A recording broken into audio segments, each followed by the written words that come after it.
So আমিও দেখে নিলাম দ্য লাস্ট হাউস সিনেমাটা। নেটফ্লিক্সে বেশ ট্রেন্ডিংয়েই চলছিল, তো আমিও ছাড়বো কেন। সিনেমাটার মধ্যে থ্রিল, মিস্ট্রি, সার্ভাইভাল এবং অল্প স্বল্প কিছু সাইফাই টাচও রয়েছে।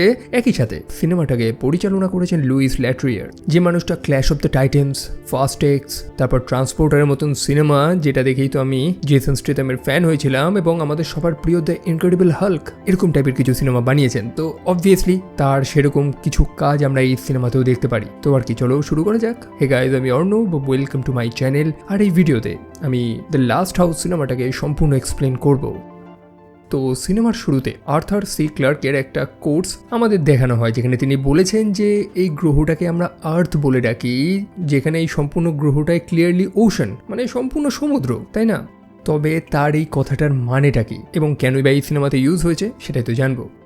গল্পের শুরুতে আমরা জেসনকে দেখতে পাই, যে ফিশিং করছে, মাছ ধরছে, এবং শুরুতেই একটা সিন দেখানো হয় যে মানুষেরা কিভাবে সমুদ্রটাকে দূষিত করেছে। যাই হোক, জেসন একটা ছোট মাছ ধরেছে, এখন তার সাইজটাও ছোট, যেটাকে জেসন অবশ্যই কাউন্ট করতে তো পারবে না, সেই কারণে তাকে ছেড়ে দেয় আবার পুনরায় জলে।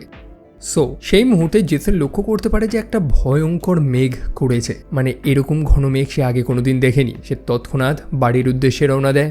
ব্যাকগ্রাউন্ডে একটা মেয়ের গলা আমরা শুনতে পারি, যেটা প্রবলি জেসনের মেয়ে। যাই হোক, সে বলছে যে আজকে তো সূর্য ওঠারই কথা ছিল, ওয়েদার একদম ক্লিয়ার থাকার কথা ছিল, তবে এরকম পরিবর্তন হয়ে যাবে কেউ কল্পনাই করতে পারেনি। সো জেসন গাড়ি চালিয়ে বাড়ি পৌঁছায়।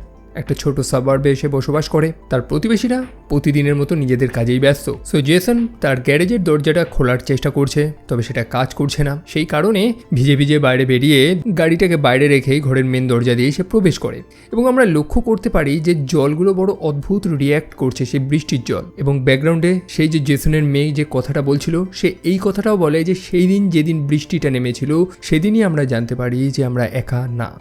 সো আমাদের জেসন, সে একজন ইঞ্জিনিয়ার, তবে তার এই মুহূর্তে কোনো চাকরি নেই, আনএমপ্লয়েড। একই সাথে নানান দায়িত্বও রয়েছে, বাড়ির লোন চোকাতে হবে। সো বাড়িতে রয়েছে জেসনের প্রিয় কুকুরটা ক্যাসিডি, একই সাথে তার পরিবার, তার স্ত্রী অ্যান এবং তার বড় ছেলে গ্রাহাম এবং ছোট্ট মেয়ে রুথ। সো ব্যাপারটা হচ্ছে যে ক্রিসমাস চলে এসেছে এবং তারা এখনও কিছু কেনাকাটি করেনি। জেসন তো প্রমিস করেছিল তার ছেলে মেয়েদের নিয়ে যাবে একটা সুন্দর ক্রিসমাস ট্রি কেনার জন্য, তো ছেলে মেয়েদের বায়না, সেই কারণে তারা রেডি হয়ে এবার বেরোবে। আর তখনই লক্ষ্য করে যে ঘরের দরজা খুলছে না। জেসন বহুবার চেষ্টা করে, তবে না, দরজা তো খুলছে না। ঘরের অন্যান্য দরজা, জানলা সব কিছু ট্রাই করে। প্রথমে তো ভাবছিল যে তার ছেলে মেয়েগুলোই হয়তো কোনো প্র্যাঙ্ক করছে, তবে না, কোনো ধরনের এক্সিট কাজ করছে না। তারা ঘরের মধ্যে সম্পূর্ণভাবে বন্দী হয়ে গেছে। গ্রাহাম জানলার কাঁচ ফাটিয়ে বেরোনোর চেষ্টা করে, তাতেও লাভ নেই, যেন সে বৃষ্টির জলগুলো একটা ব্যারিয়ার তৈরি করে দিচ্ছে। তবে জেসন বা তার পরিবারের সাথে এই জিনিসটা হয়নি। সেই নেবারহুডের প্রত্যেকটা বাড়িতে একই অবস্থা, তারা প্রত্যেকেই ঘরের মধ্যে বন্দী হয়ে গেছে। তারা লক্ষ্য করতে পারে প্রতিবেশী সেই মেয়েটা, অর্থাৎ সুজন, জগিং করতে বেরিয়েছিল, সেও বাড়ি এসে পৌঁছায়, এবং একই জিনিস লক্ষ্য করতে পারে যে ঘরের দরজা সম্পূর্ণ বন্ধ, একদমই খুলছে না। সেই কারণে সে বাইরে থেকে সাহায্য আনতে যায়, যেটা দেখতে পেয়ে গ্রাহাম এবং বাকি প্রতিবেশীরা, তাদের মনটা একটু শান্ত হয়, যাক তাদের হেল্প করার জন্য কেউ তো আসবে। যাই হোক, অনেকটা সময় কেটে গেছে, তবে সুজান এখনও ফিরে আসেনি। রুথের সেই স্লেটটা নিয়ে জেসন তার প্রতিবেশীগুলোর সাথে কথা বলার চেষ্টা করে। এখন প্রত্যেকে এক এক রকম জিনিস কল্পনা করছে। কেউ বলছে যে দেশের গভর্নমেন্ট এরকম কিছু একটা করছে হয়তো, আবার অনেকে ভাবছে যে এলিয়েনরা অ্যাটাক করলো নাকি। সো বাচ্চাদের মধ্যে একটু তো প্যানিক, যদিও জেসন সম্পূর্ণ ফ্যামিলিটাকে শান্ত করার চেষ্টা করছে, তবে তার মনেও তো ভয়। সে নিজেও তো জানে না যে আসলেই কি হয়েছে। যদি কোনো বিপদ আসে তার জন্য সে আগে থেকে প্রস্তুতি নিয়ে রেখেছিল। সে তার স্ত্রীকে, অর্থাৎ অ্যানকে দেখায় যে তার কাছে একটা বন্দুক রয়েছে, বহু আগেই সে কিনে রেখেছিল। অবশ্যই তার ছেলেমেয়েদের থেকে লুকিয়ে রেখেছে এই জিনিসটা, তবে তার স্ত্রীকে জানিয়ে দেয় যে ইন কেস যদি প্রয়োজন পড়ে তো জিনিসটা সেখানে রয়েছে। সো রাতের বেলা প্রত্যেকে তো শুয়ে আছে, তবে জেসন কিন্তু এখনো শোয়নি।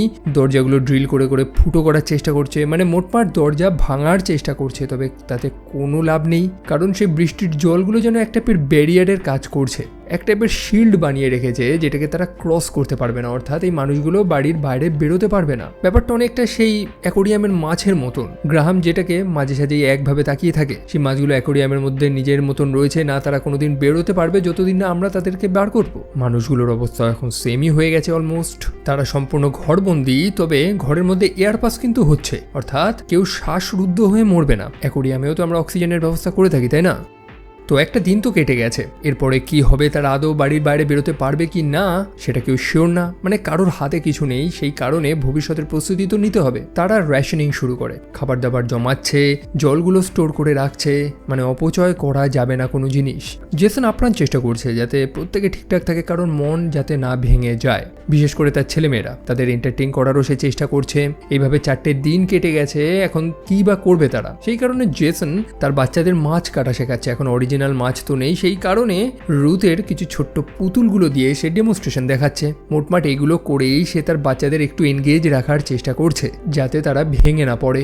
একই সাথে জেসন তার প্রতিবেশীদের সাথেও কন্ট্যাক্ট রাখছে সেই লেখার মাধ্যমে।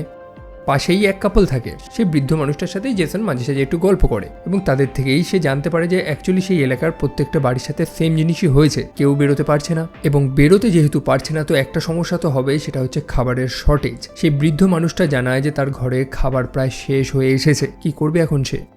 অন্যদিকে রুথ সে একটু ছবি আঁকতে পছন্দ করে। সে বৃষ্টির ছবি তো আঁকছে, তবে বৃষ্টির প্রত্যেকটা ফোঁটাকে সে যেন একটা ক্যারেক্টার বানিয়েছে এবং সেই বৃষ্টির মধ্যেই সে একজন বা একটা কিছুকে দেখতে পারে। অবভিয়াসলি সেটা মানুষ তো না যেমনটা দেখে মনে হলো। সে যেন রুথের সাথে কমিউনিকেট করার চেষ্টা করছে এবং রুথ যেন তাকে একটা বন্ধু মনে করছে। রুথ এটাও তো লক্ষ্য করতে পেরেছে যে তাদের কাছের জানলায় বৃষ্টির জলগুলো কোনো সাধারণ জলের মতো না, বরং সেটা রুথকে মিমিক করছে। And by the way, Ruth কিন্তু মনে করে যে এই বৃষ্টির মধ্যে বাইরে যেন কেউ একজন রয়েছে যাদেরকে সে রেইন পিপল নাম দিয়েছে। আর এরকমভাবেই দিন কাটতে কাটতে ক্রিসমাস চলে আসে। কেউ হাল ছাড়েনি, কেউ হার মানেনি, প্রত্যেকেই এই দিনটাকে সেলিব্রেট করছে। একই সাথে গ্রাহাম সেও তার পরিবারটাকে অনেক কাছেভাবে ফিল করতে পারছে। সচরাচর আমাদের দৈনন্দিন কাজে আমরা কোনোদিনই সেই জিনিসটাকে ফিল করতে পারি না, তবে এই ঘরবন্দি থাকা অবস্থায় এই পরিবারটা যতটা কাছে এসেছে এমনটা এর আগে কোনোদিনই ছিল না। এরকমভাবেই একটা মাস কেটে গেছে, বৃষ্টি হচ্ছে এবং রুথ আবারও ছবি আঁকছে সেই রেইন পিপলগুলোর ছবি, এবং বাইরে এক টাইপের আওয়াজ তারা শুনতে পায়। তার বড় ভাই গ্রাহাম সেও শুনতে পায় এবং মনে হচ্ছিল যেন কেউ দাঁড়িয়ে রয়েছে। রুথ বলে যে প্রতি বৃষ্টিতেই সে ভিজিট করে, রুথকে দেখতে আসে, তবে তার ভাই সব বিশ্বাস করছে না। সে মনে করছে সম্ভবত কোনো বন্য প্রাণী রয়েছে বাইরে। রাতে ডিনারে বসে রুথ সেই কথাটা তার পিতাকে জানায়। যদিও সময় কাটছে, জেসনের মাথাও কিন্তু ধীরে ধীরে খারাপ হয়ে যাচ্ছে। সে বলছে যে এই টাইপের গল্প সে শুনতে ইচ্ছুক না। সচরাচর সিনেমাতে যেমন হয় না, সেই ইনোসেন্ট বাচ্চাটা সবকিছুই দেখতে পারে কিন্তু তার কথা কেউ বিশ্বাস করে না প্রথমে। যাই হোক, তাদের খাবার শর্টেজ তো হয়েছে, বাচ্চাগুলোর খেতেও সমস্যা হয়েছে। অ্যান্ড তাদের জন্য কুকিজও বানিয়েছিল সেই ক্রিসমাসে, তবে চিনির অভাবে সেখানে মিষ্টি হয়নি। সো এই সিনেমাতে এরকম বেশ কিছু ফ্যামিলি মোমেন্ট দেখিয়েছে যেখানে অ্যান প্রতিটা বছর তাদের জন্য এই কুকিজগুলো বানায় এই স্পেশাল দিনগুলোতে, তবে একটা বছর মিস গেছে। সেটারই রিগ্রেট সে করছে যে তার ছেলে মেয়েগুলোর জন্য সে এইটুকুনিও করতে পারলো না। যাই হোক, এত সমস্যা কাটিয়েও জেসন এবং অ্যানের ভালোবাসা কিন্তু একদমই কমেনি, তারা দুজনকে ধরে রেখেছে। অন্যদিকে সময় তো কেটে গেছে, বাইরে বন জঙ্গলও বাড়ছে। তারা দেখতে পায় বাইরে একটা বন্য কুকুর ঘুরে বেড়াচ্ছে, যেটাকে দেখেই অ্যান অ্যাকচুয়ালি ফ্রিডমের আসল মানে, যে স্বাধীনতা কাকে বলে, সেটাকে ফিল করতে পারে, যে তাদের বাধা দেওয়ার, তাদের আটকানোর আর কেউ নেই। সো পরের দিন তারা ক্রিসমাসের সব প্রেজেন্টগুলো ওপেন করছে। অ্যান তার ঘরের মধ্যেই অল্প স্বল্প চাষবাস শুরু করেছে। তার টমেটো গাছে একটা ছোট টমেটো হয়েছে, সেটাই তাকে উপহার দেওয়া হয়েছে। তবে সেই মুহূর্তেই তারা লক্ষ্য করতে পারে যে তাদের প্রতিবেশী মিস রিচার্ডসন সে চরম অসুস্থ হয়ে পড়েছে। জেসন বুঝতে পারে যে এইগুলো তো অনিবার্য, সেই বৃদ্ধ মানুষগুলো কতদিনই বা এরমভাবে সার্ভাইভ করবে, এটা তো হওয়ারই রয়েছে। তাদের যে প্রিয় কুকুরটা রয়েছে ক্যাসিডি, তারও ওষুধ প্রায় শেষ হয়ে গেছে। লাস্ট যেটুকুনি ওষুধ ছিল সেটুকুনি তাকে দিয়ে দেওয়া হয়। অন্যদিকে রুথ সে লক্ষ্য করতে পারে যে তাদের সেই প্রতিবেশী সুজন যে সাহায্য ডাকতে বেরিয়েছিল, সে আচমকা হাতে একটা ছুরি নিয়ে বাড়ি বাড়ি ঘুরে বেড়াচ্ছে। সে জেসনকে বলে দরজাটা খুলতে, জানলাটা খুলতে, তার সাহায্য প্রয়োজন, তবে কেউ তো সেটা করতেও পারবে না চাইলেও। সো অনেকক্ষণ ধরে সাহায্য চাওয়ার পর, দৌড়াদৌড়ি করার পর ফাইনালি সেই মুহূর্তটা আসে যেখানে সত্যটা রিভিল হয়। জেসন এবং তার পরিবার লক্ষ্য করতে পারে যে এক টাইপের অদ্ভুত ক্রিচার, যারা সম্ভবত এই বৃষ্টির জলটাকে কন্ট্রোল করতে পারে, তারা সুজনকে টেনে নিয়ে চলে যায়। মারা যাওয়ার আগে সুজান একটাই কথা বলে যে লুকিয়ে পড়ো, হাইড। আর তখনই জেসন এবং তার পরিবার রিয়েলাইজ করে যে তারা একা না। জেসন তারপর তার পরিবারকে একত্রিত করে এবং কিছু রুলস সেট করে দেয়। তারা দরজায় জানলায় ভালো মতন পর্দা দিয়ে রাখবে যাতে বাইরে থেকে কেউ না দেখতে পারে। একই সাথে রুথ সেই কথাটা আবারও বলে ওঠে যে সে তো আগে বলেছিল যে বাইরে কেউ তো রয়েছে, সেই রেইন পিপল, তাদের মধ্যে একজন নাকি ভালো যে রুথের সাথে গল্প করতে চায়। তবে জেসন তার মেয়েকে জানায় যে বাইরে যারা রয়েছে, যারা এই মানুষগুলোকে আটকে রেখেছে এই ঘরের মধ্যে, তারা মোটেও ভালো না। বিশেষ করে আজকে যে জিনিসটাকে তারা দেখলো, এটাকে তো কোনো অ্যাঙ্গেল থেকেই ভালো বলা যায় না। সো এরকমভাবেই তো দিন কাটছে। আমরা রুথকে দেখতে পারি বিভিন্ন কাপড় টাপড় নিয়ে দোলনা বানিয়ে ঝুলছিল সে। তবে তাদের এই বাড়িটার অবস্থা খুব একটা ভালো না, বাড়িটা নাকি ধসে যাচ্ছে মাটির নিচে। গল্পের শুরু থেকেই এই জিনিসটা বোঝানো হয়েছে। এখন বাড়িটাকে ফিক্স করার মতন টাকাও তো নেই জেসনের কাছে। সো সেখানে ঝুলতে ঝুলতে আচমকা তাদের ঘরের যে চিমনিটা রয়েছে সেটার যে ক্যাপটা রয়েছে ওটা ভেঙে পড়ে এবং তারা লক্ষ্য করে যে সেখান থেকে আকাশ সম্পূর্ণ পরিষ্কার দেখা যাচ্ছে। সো সেই চিমনি ক্যাপটা তো লাগাতে হবে, নইলে ঘরে জল ঢুকবে এবং ভেতরেও কেউ প্রবেশ করতে পারবে না। তবে রুথ, তার সাইজটা ছোট, সে করতে পারবে। তো তারা রুথকে পাঠায় এবং রুথ লক্ষ্য করে যে ঘরের বাইরে তার হাত পৌঁছে যাচ্ছে, মানে বাইরের হাওয়া টাওয়া সবকিছু সে হাতে ফিল করতে পারছে। যদিও সময়ের মধ্যে তাকে আবারও ঘরের মধ্যে নিয়ে আসা হয়। তবে ব্যাপার হচ্ছে যে তাদের প্রিয় কুকুরটা ক্যাসিডি, সে অসুস্থ হয়ে পড়েছে, তার মেডিসিন নেই, একই সাথে খাবারেরও তো সমস্যা। কুকুরটা কষ্ট পাচ্ছে, এটাই হচ্ছে ব্যাপার এবং এরকমভাবে তারা জিনিসটা দেখতে পারছে না। জেসন বুঝে যায় কি করতে হবে এবং সে তার স্ত্রীকে বলে বাচ্চাগুলোকে নিয়ে ঘরের মধ্যে যেতে এবং জোরে টিভি চালাতে। অ্যান জিনিসটা বুঝে যায় এবং তার বাচ্চাদের নিয়ে ঘরে চলে যায়। টিভির সাউন্ডটা জোরে দিয়ে দেয় এবং জেসন তার বন্দুকটা চালিয়ে ক্যাসিডিকে মুক্তি দিয়ে দেয়। এবার ব্যাপার হচ্ছে যে এখন তারা কি করবে? কুকুরটা তো মারা গেছে, বাচ্চাদের সামনে তারা কিছু করতেও পারবে না, বাচ্চাদের সেই মৃতদেহটা দেখাতেও পারবে না তারা। অ্যান বলে যে ফায়ার প্লেসে কুকুরটার বডিটা তারা দাহ করে দেবে। তবে জেসনের মনে আবার অন্য চিন্তা, কারণ সিচুয়েশন ভালো তো হচ্ছে না, উল্টে আরো খারাপ হচ্ছে এবং সে ভবিষ্যতে চিন্তা করছে। খাবার কমে আসছে তাদের কাছে, কি করবে এখন তারা? অ্যান জানিয়ে দেয় যে জেসনের যেটা ভালো মনে হয় সেটাই করুক। অ্যান এই বিষয়ে কোনো কিছু জানতেও চায় না, আলোচনাও করতে চায় না এবং জেসন সেটাই তো করে। ক্যাসিডির শরীরটা কিছু টুকরো করে সেটাকে ফ্রিজারে রেখে দেয়। পরে জেসন সেই চিমনির মাধ্যমে সেই মাংসটা বাইরে বার করার চেষ্টা করে, দেখার চেষ্টা করে বাইরে থাকে সেই কুকুরটা সেটাকে খায় নাকি। তবে কুকুরটা আচমকা কিছু একটা দেখে পালায় আর সেই মুহূর্তেই বৃষ্টি শুরু হয়। এটা থেকে আমরা এইটুকুনি তো বুঝতে পারি যে বাইরে যেই আছে সেটা কোনো ক্রিচার, এলিয়েন যেই হোক, সে আসলে তখনই বৃষ্টিটা হচ্ছে। অন্যদিকে রুথ সেই ক্রিচারটার নাম দিয়েছে রুফুস, যেটাকে রুথ মনে করছে একটা এলিয়েন, সেই হয়তো বৃষ্টি আনছে। অন্যদিকে তার ভাই বলছে যে না, এলিয়েনরা তো এটা করতে পারবে না। তবে আসল ব্যাপারটা তো তারাও জানে না, সেইটুকুনি তো জানে যে সেটা যেই হোক তারা মানুষদের শাস্তি দিচ্ছে, পানিশ করছে। সো বৃষ্টি তো নেমেছে, তারা বুঝে গেছে সেই ক্রিচারগুলো আসবে, তাই আবারও জানলায় পর্দা দিতে হবে। তবে রুথ তাদের কথা শুনছে না, তার কারণেই পর্দা দিতে একটু লেট হয়ে যায় এবং তারা বাইরে সেই বৃহৎ ক্রিচারটার প্রেজেন্স ফিল করতে পারে। সেটাকে সরাসরি তো তারা দেখতে পারেনি, তবে তার হাত পা সুর অনেক কিছু রয়েছে, মানে এক্স্যাক্ট মানুষদের মতন তো না।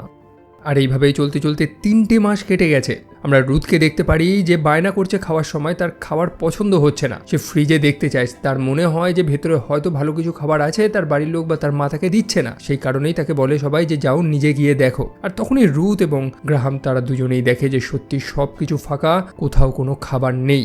আর এটা দেখেই অ্যান ভেঙে পড়ে আরও, সে হাল ছেড়ে দিচ্ছে, তার স্বামীকে বলছে যে তারা না খেতে পেয়েই মারা যাবে। তবে জেসন এখনও হার মানেনি। কিছুক্ষণ পরেই রুথ এবং তার ভাই গ্রাহাম চলে আসে সেখানে, তার পিতামাতাকে আবারও জড়িয়ে ধরে, যেটা রিয়েলাইজ করায় যে এত সমস্যা হওয়ার পরেও এই ফ্যামিলি একত্রিত রয়েছে। গ্রাহাম সেখানে তাদের সেই অ্যাকোরিয়ামের মাছগুলোকে কুক করে এনেছে, যেভাবে তার পিতা তাকে মাছ কাটা শিখিয়েছিল।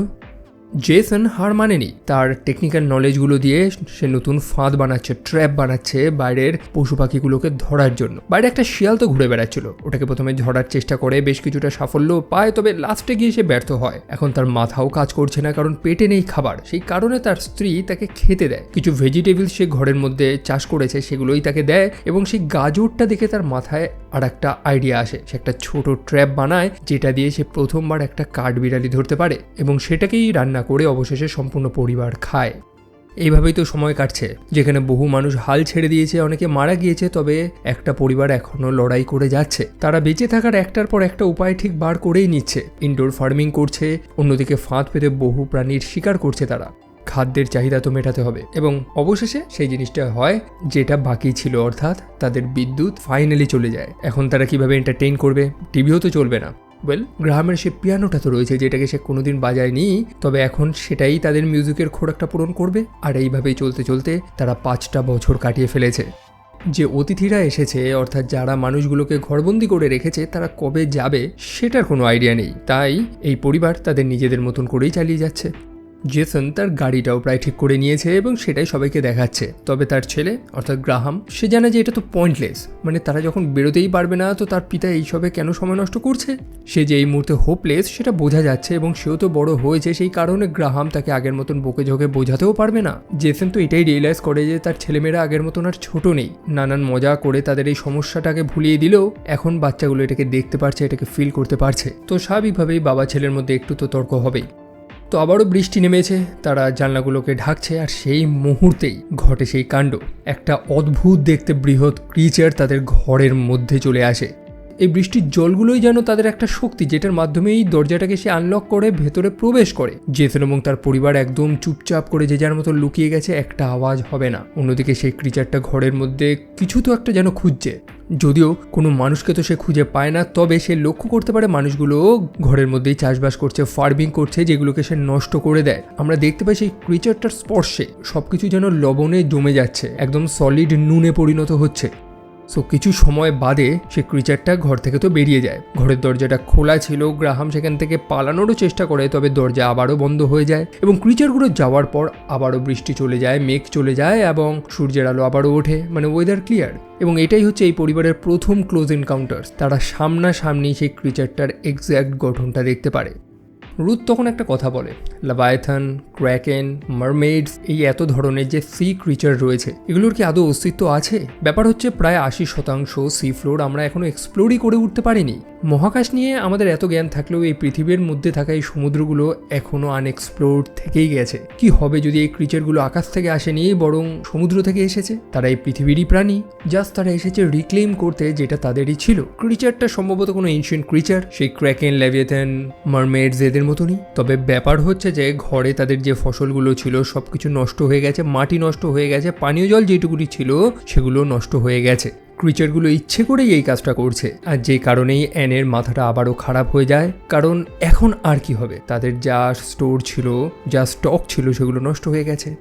যদিও জেসন আশা হারায়নি, সবাইকে শান্ত করার তো চেষ্টা করছে, তবে সেও তো বুঝতে পারছে একই সাথে তার যে অটোমেটেড ট্র্যাপটা লাগিয়েছিল, যে ফাঁদটা সে পেরেছিল, সেখানে একটা ফেরেট ধরা পড়েছিল এবং রুথ সেই ফেরেটটাকে সেই ফাঁদ থেকে বার করে হাতে তুলে নেয় এবং সেই ক্রিচারটা তার হাতে কামড় দিয়ে দেয়। যদিও রুথ প্রথম থেকেই এই শিকারগুলোর এগেনস্টে ছিল, যে কারণে সেই ভুলটা করে বসে এবং যেহেতু সেই ফেরেটটা তার হাতে কামড় মেরেছে সেখান থেকে একটা ইনফেকশন ছড়ায়, তার শরীর খারাপ হয়ে গেছে, জ্বর এসেছে। ইমিডিয়েট মেডিকেশন না পেলে তারা জানে না যে কি হবে। জেসন তার নিজের মানসিক ভারসাম্য হারাচ্ছে আস্তে আস্তে, আর এরকমই পাগলামি করতে করতে সে তার ঘরের ক্র্যাকগুলো লক্ষ্য করতে পারে। যেমনটা বলেছিলাম, তাদের বাড়িটা কিন্তু ধসে যাচ্ছিল মাটির নিচে এবং সেটা ধসতে ধসতে এমন একটা পর্যায়ে এসে পৌঁছেছে যে তারা ঘরের নিচে গর্ত করে সরাসরি যে বৃহৎ নালাগুলো হয় না, সিওয়ার্স, সেখানে চলে যেতে পারবে এবং সেখানে কোনো ব্লকেজ নেই। মানে এই ক্রিচারগুলো অ্যাকচুয়ালি জানে যে মানুষেরা দরজা জানলা দিয়ে বাইরে বেরোতে পারবে, তো সেগুলোকেই তারা ব্লক করে রেখেছিল। আমরা দেখেছিলাম চিমনিটা ওপেন রয়েছে এবং নিচে যে টানেলটা রয়েছে বা সুয়েটসটা রয়েছে সেটা ওপেন রয়েছে। তবে সেই রাস্তাটা ধরে যাবে কে? অ্যান জানায় যে সে যাবে। তারা প্রত্যেকে মেনে নেয়, তাকে কিছু গিয়ার্স দিয়ে দেওয়া হয় যেটা নিয়েই তাদের এক প্রতিবেশীর বাড়িতে যাবে, যে সম্ভবত একজন ডেন্টিস্ট ছিল। তো প্রবলি তার বাড়িতে কোনো অ্যান্টিবায়োটিক্স বা কোনো ওষুধ থাকতে পারে, তো সেই আশায় তারা যাচ্ছে। সো অ্যান সেই রাস্তা ধরেই গিয়ে মিস রিচার্ডসনের বাড়িতে গিয়ে পৌঁছায়। সেই বৃদ্ধ এবং বৃদ্ধা, যারা অবশ্যই বহু আগে মারা গিয়েছে, এবং তাদের ঘরটা দেখে মনে হচ্ছে যেন ঘরের মধ্যে একটা বন্যা এসেছিল, পুরো ফ্লাডেড হয়ে গেছিল। সো যেটার খোঁজে গেছিল অ্যান, সেটা ফাইনালি সে পেয়েছে। এখন এতগুলো বছরে ওষুধগুলো এক্সপায়ার হয়ে যায়নি? ইয়েস, সিনেমাতে এরকম প্লট হোল তো প্রচুর রয়েছে, তবে সেগুলো নিয়ে নয় আমরা আলোচনা নাই করি। তো ওষুধগুলো আনার সময় অ্যানকে একটা ক্রিচার দেখতে পেয়ে যায় এবং তার পিছু করে। যদিও সময় মতন অ্যান ফিরে তো আসে এবং সেই যে সুয়ার্সের জায়গাটা ছিল, যে ফাঁকাটা ছিল, সেটাকে জেসন ভালো মতন ভরাট করে দেয় যাতে ক্রিচারটা না ঘরে আসতে পারে।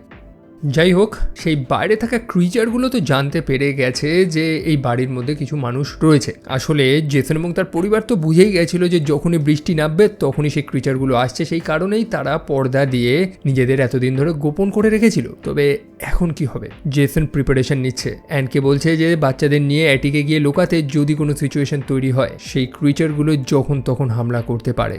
তবে এবার আর তারা চুপ বসবে না, এবার তারা লড়াই করবে।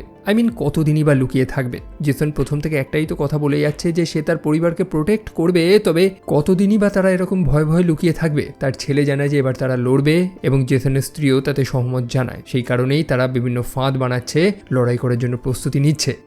জেসন এক টাইপের হারপুন গান বানিয়েছে লড়াই করার জন্য, আর তারপরে সেই মুহূর্তটাই আসে, অর্থাৎ সেই ক্রিচারগুলো তাদের সম্পূর্ণ ঘরটাকে ফ্লাডেড করে দিয়েছে, জলে ভরে দিয়েছে। তারা গিয়ে সেই অ্যাটিকে লুকানোর চেষ্টা করছে, অন্যদিকে ক্রিচারটাও ঘরের মধ্যে প্রবেশ করেছে, যেটার সাথে লড়াই করাটা সত্যি খুবই কঠিন ছিল। তারা অনেক ফাঁদ তো পেতেছে, তবে তাতে কোনো লাভ তো হচ্ছিল না। যদিও একটা মুহূর্তে ভাগ্য তাদের সাথে দেয়। জেসন তার সেই হারপুন গানটা দিয়ে একটা ক্রিচারকে প্রপারলি শুট করে, একই সাথে যেমনটা বললাম তাদের বাড়িটা ধসে যাচ্ছিল, নিচে একটা ফাটল ধরেছিল, সেখান থেকে জলটা বেরিয়ে যায় এবং আমরা দেখতে পারি যে সেই ক্রিচারটা তাদের ফাঁদে ধরা পড়ে গেছে। সে একদম আটকা পড়ে গেছে এবং জেসন তাকে ছুরি দিয়ে ভয় দেখাচ্ছে এবং বলে যে দরজা খুলে দিতে, নইলে তাকে সে হত্যা করে ফেলবে। তবে সেই ক্রিচারটা তার কোনো কথা শোনে না, দরজাও খোলে না। এখন জেসন যদি ক্রিচারটাকে হত্যাও করে দেয় তাহলেও দরজা খুলবে না। তো এখন সে কি করবে? তখন জেসনের তার মেয়ের সেই পুরনো কথাটা মনে আসে। মনে আছে রুথ বলেছিল যে একটা ক্রিচার খুবই ফ্রেন্ডলি, খুবই ভালো তার সাথে কমিউনিকেট করার চেষ্টা করছে। জেসন বুঝতে পারে যে এই মুহূর্তে লড়াই করে কোনো লাভ নেই, তাকে দয়া মায়া এমপ্যাথি এইগুলো দেখাতে হবে এবং সে সেটাই করে। সে সেই ক্রিচারটার বাঁধনটা খুলে দেয়, নিজের হাতের অস্ত্রটা অর্থাৎ সেই ছুরিটাও ফেলে দেয়, অর্থাৎ সে সেই ক্রিচারটার সামনে সম্পূর্ণভাবে সাবমিট করে এবং তাকে বোঝায় যে আমি লড়াই করতে চাই না, এবং সেই ক্রিচারটা আর তাদের উপর আক্রমণ করে না, বরং দরজাটা খুলে দেয়। তারা বাইরে তো বেরিয়ে আসে, তবে বাইরে অন্য ক্রিচারগুলোও তো রয়েছে, তারা ঘিরে ধরেছিল। তবে সেই ক্রিচারটা যাকে জেসন ছেড়ে দিয়েছিল সে বাকি ক্রিচারগুলোকে বলে দেয় যে এদেরকে ছেড়ে দিতে, এবং তারা ছেড়ে দেয়। জেসন এবং তার পরিবার সময় মতন ঘর থেকে বেরিয়ে আসে এবং তারপরে সেই বাড়িটা ধসে পড়ে।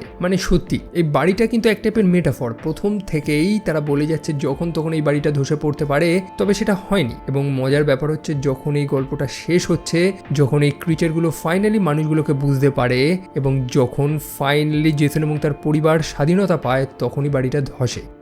সো সেই ক্রিচারগুলো ফাইনালি সেখান থেকে চলে যায় এবং আমরা দেখতে পাই যে বৃষ্টি চলে যায় এবং আবারও সূর্য ওঠে। বাইরের দুনিয়াটা আর আগের মতন নেই, সবকিছু ভেসে গিয়েছে, সবকিছু জঙ্গল প্রকৃতি সবকিছু টেক ওভার করে নিয়েছে। জেসন এবং তার পরিবার আবারও নতুন করে সবকিছু শুরু করছে। তাদের একটা অ্যাক্ট অফ মার্সি, তাদের সেই দারুণ আচরণের কারণেই সেই ক্রিচারগুলোও তাদেরকে ছেড়ে দিয়েছে এবং তাদের আর দ্বিতীয়বার দেখা যায়নি। হয়তো মানুষগুলোকে তারা আবার আর একটা চান্স দিয়েছে। জেসন এবং তার পরিবার তাদের নেবারহুড থেকে একটা বোট নিয়ে সমুদ্রে রওনা দেয়। যদিও গোটা দুনিয়ার তো প্রায় সবকিছুই ভেসে গিয়েছে, তারা নতুন করে শুরু করছে, নতুন সার্ভাইভার খুঁজছে। এখন তাদের মধ্যে একটা আশা রয়েছে, যদিও জেসন সহজে তো আশা হারায়নি, প্রথম থেকেই হোপ তার মধ্যে ছিল, আর যেটাই কিন্তু তাকে এবং এই পরিবারকে জীবিত রেখেছে এবং একত্রিত রেখেছে। সো আমরা দেখতে পাই যে তারা রেডিওর মাধ্যমে বাইরে কমিউনিকেট করার চেষ্টা করছে, যদি কোনো সার্ভাইভার তারা খুঁজে পায়, এবং একটা রিপ্লাই তো তারা পায়। অর্থাৎ এরকম বহু মানুষ রয়েছে বাইরে যারা সার্ভাইভ করেছে এবং তাদের এই নতুন দিনটাকে ডে 1 হিসাবে গণ্য করা হচ্ছে, কারণ মানবজাতি একটা সম্পূর্ণ রিস্টার্ট নিয়েছে। তাই এটাকে অবশ্যই প্রথম দিন ছাড়া আর কি বলবেন।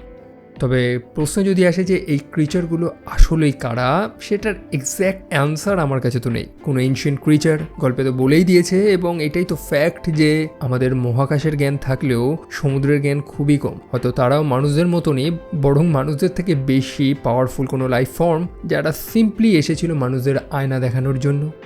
সো এই ছিল দ্য লাস্ট হাউস সিনেমার স্টোরি। এখন আমার কথা যদি বলেন তো আমি সিনেমাটা এনজয় করেছি। এই টাইপের সিনেমা বেশ ভালোই লাগে, কম বেশি সার্ভাইভাল মিস্ট্রি। তবে আমার এই ভিডিওটা আপনাদের কেমন লেগেছে সেটা কমেন্ট সেকশনে জানাতে একদমই ভুলবেন না, আমিও জানতে ইচ্ছুক। ভালো লাগলে ভিডিওটা লাইক করতে পারেন, চাইলে চ্যানেলটা সাবস্ক্রাইব করতে পারেন, এবং আমাকে সোশ্যাল মিডিয়াতে ফলো করতে চাইলে সেগুলোর লিঙ্ক ডিসক্রিপশনে রয়েছে। তো দেখা হচ্ছে সেখানে। টিল দেন ভালো থাকবেন, সাবধানে থাকবেন, টেক কেয়ার অ্যান্ড বাই।